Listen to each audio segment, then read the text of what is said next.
大家好，又是我肥肥。今天又到了我们的菜园到餐桌系列。今天我要分享的是周叶菜炒肉碎。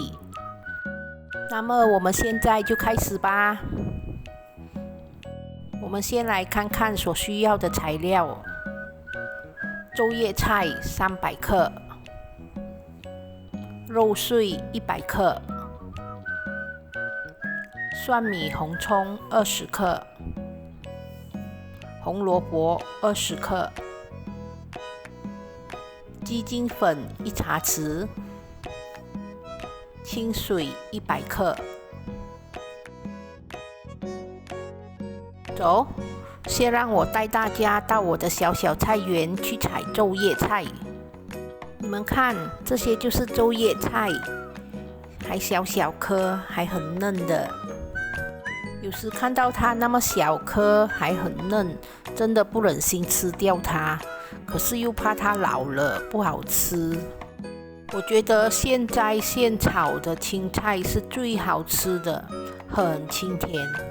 好，我们采了一大盆的周叶菜，可以回家了。回到家马上就要处理青菜了。我们先把那些根部啊、黄叶啊全部给去掉。好，我们的周叶菜已经处理干净了，现在我们要拿去洗一洗。因为这是自己种的青菜，没有打农药，所以我只需要把它浸泡一下，然后把那些灰尘啊、泥土啊洗干净，就可以过滤起来了。同样的，我们把蒜米红葱给剁碎，然后红萝卜我们可以切丝或者切成条状也可以。我们把鸡精粉和清水混合在一起，然后把它搅拌均匀。现在我们在锅里放了一些油，然后我们把蒜米红葱倒下去爆香。下来我们就可以把肉碎全部倒下去，然后把肉碎炒熟。当我们把肉碎炒熟，炒到有香气过后，我们就可以把红萝卜倒下去。因为红萝卜会有一点硬，所以我们要先把它炒软。当我们把红萝卜炒软过后，我们就可以把我们今天的主角周叶菜倒下去。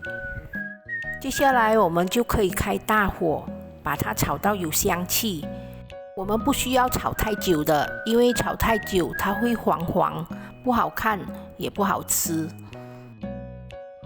受热过后，我们的青菜已经开始软化了，我们就可以把刚才调好的鸡精水倒下去，然后把它炒均匀，我们就可以关火上碟了。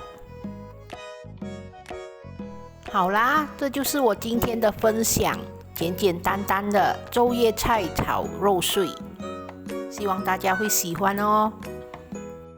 大家记得要帮我点赞、留言、订阅和分享哦，谢谢大家。